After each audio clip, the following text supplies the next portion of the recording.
Hello guys के छ हजुरको खबर। Actually yesterday was my day of. So म चाहिँ मेरो बुढा भेट्न दुबई जाँदै थिएँ। अनि मैले बुढालाई बुढा म आउँदा तपाईँलाई खाना बनाएर ल्याइदिन्छु ल भनेको। बुढा फेरि फुरुङ्गै 3 वर्षपछि बुढीको हातको खाना खान पाउनुभयो भनेर के। अनि बनाएपछि केही न केही लगाउन भनेर मैले चाहिँ दाल बनाउनको लागि दाल डढाइसकेको थिएँ। सो मैले तेल तताएर जिरा पड्काएर अनि प्याज खोर्सानी अदुवा लसुन पकाएँ। अनि मैले बेसार नै एड गरेँ, नुन पनि। म चाहिँ बेसार र नुन तेल प्याजसँगै भुट्ने गर्छु। अनि त्यसलाई मजाले एकपल्ट परि भुटिसकेपछि दाल हालेँ। दाल फेरि के को मलाई थाहा छैन, अगाडि नै ढडाएर राखेको थिएँ। यो मैले फर्स्ट टाइम बनाएको यो दाल पनि है। अनि दाललाई मजाले मैले एकछिन भुटेर अनि मसला एड गरिदिएँ। अनि मसला पनि एकछिन भुटेँ है। अनि मसला भुटिसकेपछि चाहिँ मैले सरर पानी हालेर एकपल्ट मजाले चलाएर अनि बिर्को लगाएर मैले दाल पकाउनलाई छोडिदिएँ। अनि सब्जीको लागि रेडी गरेँ चिकनको फेरि मलाई छाला निकाल्नु पर्ने। छाला फेरि विदेशको आलुको बोक्रा तासे जस्तै निस्किन्छ। अनि त्यसपछि मैले काटकुट गरेर रेडी गरेँ। यता त्यतिन्जेलमा चाहिँ चिकन काटुन्जेलमा चाहिँ दाल पनि पाकिसकेको थियो मेरो। अनि त्यसपछि मलाई चाहिँ चिकन चाहिँ बोइल गर्नुपर्छ क्या, मन पर्दैन त्यस्तो बोइलरको चिकन त हो होइन, बोइलर मासु। अनि यता पानी पसाले जगमा, त्यतिन्जेलमा चामल पनि पखालिहाल्छु, ढडाइदिन्छु भनेर चामल पखाल्नतर्फ लागेँ। चामल मजाले माडी 3-4 पानी पखाल्छु म चाहिँ जहिले। अनि त्यसपछि यो पनि एकछिन ढडाएर राखिदिएँ। अनि काटेको चिकनलाई चाहिँ अब पखाल्नु पर्यो नि त, पखालेर अनि बोइल गरेर हाल्छु भनेर अनि पखाल्नतर्फ लागेँ। अनि चिकन मजाले पखालेँ, 2 पानी मजाले पखालेँ। अनि त्यसपछि अलरेडी जगमा चाहिँ तातो पानी उम्लिसकेको थियो। त्यो पानी चाहिँ फेरि मैले कराई बसाएर अनि कराईमा सबै तातो पानी खन्याएँ, बनाएँ। अनि यता दाल रेडी भइसक्यो थियो। कति मजाले पाएको थियो। दाल फेरि कस्तो हेर्दै खाउँ लागिरहेको थियो। फर्स्ट टाइम बनाएको यो दालको टेस्ट पनि मलाई थाहा थिएन कि, मैले कसरी बनाउनु पनि थाहा थिएन, आइडिया थिएन। तर पनि राम्रो भएको थियो। अनि दाल रहेछ खन्याएर ल त साइड लाग भाइ भनेर मैले यसलाई पन्साइदिएँ। दालको काम सक्यो। अनि यो बोइल गरेको पानीमा चाहिँ अनि छट्ट चिकन हालिदिएँ, मैले मासु हालिदिएँ। अनि सुरुमा चाहिँ हातले हालेर अनि त्यसपछि यत्तिकै खन्याइदिएँ। पानी उछिटिँदैन, फेरि पानी धेरै भएर हतार झिकेको पानी अलिकति झिकेँ। अनि अब मलाई खाना बनाउनु थियो। अर्को फेरि साथीको इन्डक्सन झिकेर अनि त्यसमा खाना अर्को कुकरमा बसाइदिएँ मैले।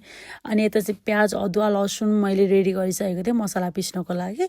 अनि खोर्सानी बुढाले पिरो बनाऊ है बुढी भन्नुभएको थियो। अनि खोर्सानी नै एड गरिदिएँ अलिकति ज्यादा नै। अनि जिरा हालेँ। अनि मिक्सचरमा मजाले मसला पिस्नलाई छोडिदिएँ मैले है। अनि त्यसपछि चाहिँ कराई बसाएँ मैले। यता अब मासु पकाउनको लागि यो पखाली वरि रेडी गरेँ मासु चाहिँ। यता भात फेरि अझ स्पेसल बनाउनु पर्यो भनेको पिचिचिप निस्किरहेको कि। अनि कराईमा तेल हालेँ, तेल तताएँ मजाले। अनि जे गरे पनि जिरा चाहिँ पड्काउनै पर्ने मलाई है। अरू थोक मन पर्दैन, जिरै हो। फेरि जिरा हालेर अनि खोर्सानी र प्याज हालेर अनि मजाले भुटिदिएँ। परि पारेर खोर्सानी र प्याज भुटिदिएँ। अनि रातो भइसकेपछि अब फेरि नुन र तेल त फेरि मेरो त्यही नै हो हेर्नु है।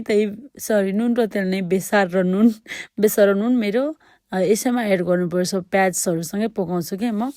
अनि यिनीहरू पनि एकछिन मजाले भुटिदिइसकेपछि चाहिँ अनि सट्ट मैले अघिको त्यो चिकन जुन थियो नि, त्यो चिकनमा सर्र पारेर हाल्छु। यसरी झिक्दै चिकन हाल्छु।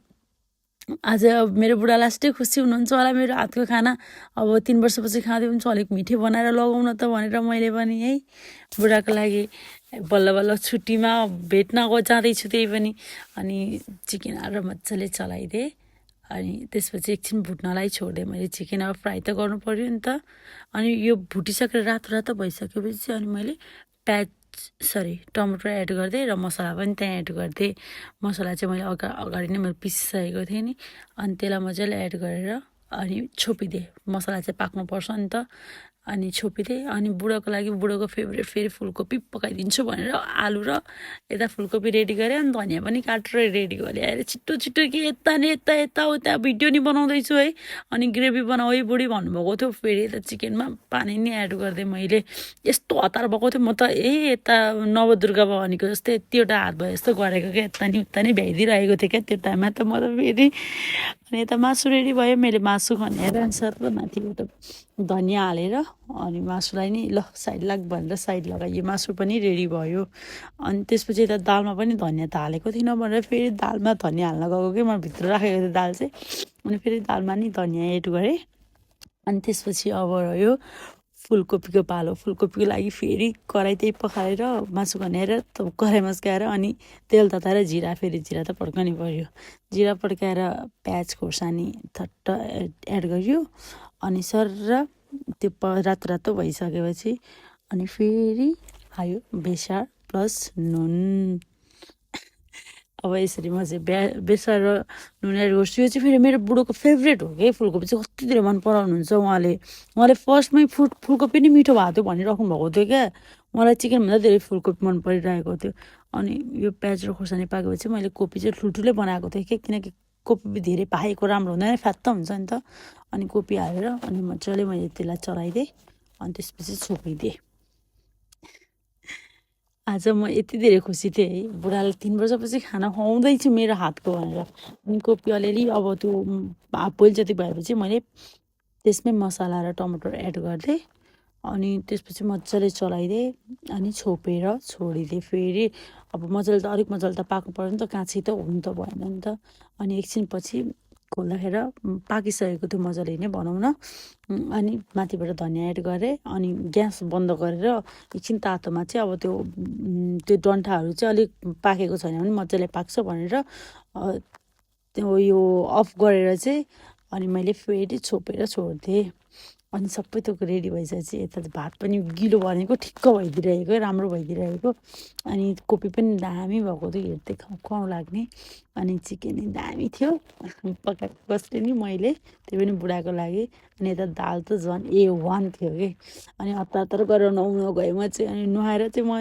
यस्तो गर्दै आएर चाहिँ कति काली भयो कि म कति काली देखेँ कि भन्दै हेरिरहेको थिएँ अनि नुहाएर चाहिँ हतार आयो अनि अचार चाहिँ फेरि मैले बनाइनँ अनि मिक्स अचार थियो मसँग फेरि मेन्टोसको हेर्नु न बट्टा फेरि कस्तो क्युट के त्यसमा हालेँ अनि हतार रेडी भएको कि म कस्तो छिटो के गरेँ कि अनि रेडी भएको कति धेरै मोटी देखेको भन्दै यताउता फर्की हेरिरहेको थिएँ म चाहिँ अनि यत्तिकै त जान्न यो लगाउँछु भन्दै देखाउँदै थिएँ अनि यो विन्सर पनि माथिबाट लगाउँछु नत्र भने त मोटी लास्टै देख्यो बुढोको ड्युटी लोकेसन के भन्छन् उसको साथीहरूले भन्दै थिएँ अनि अब खाना प्याक गर्नु पर्यो बुढोको लागि प्लास्टिक केही नभेटेर डे टु डेको प्लास्टिक निकालेर है अनि खाना चाहिँ फेरि मैले बबाल प्याक गरेको थिएँ क्या त्यो अल्मुनियमको हुन्छ नि बक्सहरू उयसमा अनि सट एउटा मा हालिरहेको थिएँ अनि बुढाको लागि चाहिँ अनि त्यो एड गरेँ प्लास्टिकमा प्याक गरेँ अनि सुई सबै प्याक गरेँ कति खुसी थिएँ क्या आज मेरो बुढोले कति खाना खानुहुन्छ होला मेरो हातको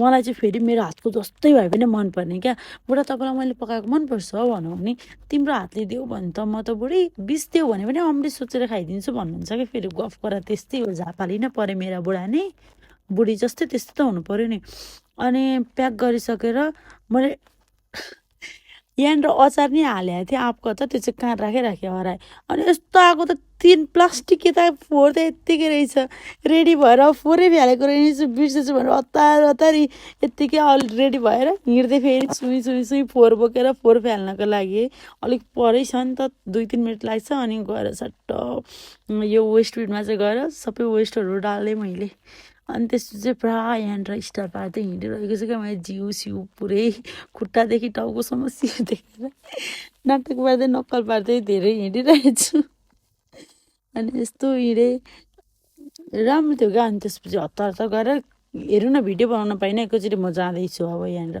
तर जस्ट यहाँबाट हिँड्दैछु टेँडो बिल्डिङ पनि थोरै देखेको छ यो चाहिँ मेरो रुम छेउको एरिया हो अनि यहाँ जाँदैछु यो चाहिँ अबुधाबीबाट जाँदैछु अनि अलिक पर पुगेपछि अनि यादै गरेको थिइनँ पछि त दुबई आइसकेको रहेछ क्या मतलब दुबई चाहिँ हामी छिरिसकेको छौँ दुबई र अबुधाबी चाहिँ कसरी चिने भने अबुधाबीको चाहिँ व्हाइट कलरको लाइट हुन्छ दुबईको चाहिँ येल्लो कलरको लाइट हुने के अनि यो चाहिँ अब हामी दुबई छिरेमै भनेर अनि यहाँनिर बनाएँ भिडियो अनि बुढोको location duty location global village थियो म चाहिँ ग्लोबल भिलेज गएको थिएँ अनि यसरी खाना बोकेर अनि बुढोको लागि सामानहरू नै थियो अरू बोकेर अनि म चाहिँ यहाँनिर बोल्दै गइरहेको छु अनि मैले उहाँ पुगेर नै बनाएको छु उहाँको चाहिँ म विथ साउन्डको छोडिदिन्छु है फाइनल्ली म चाहिँ बुढोको लोकेसनमा छु झलल्ल बोले त यार यहाँ आएर त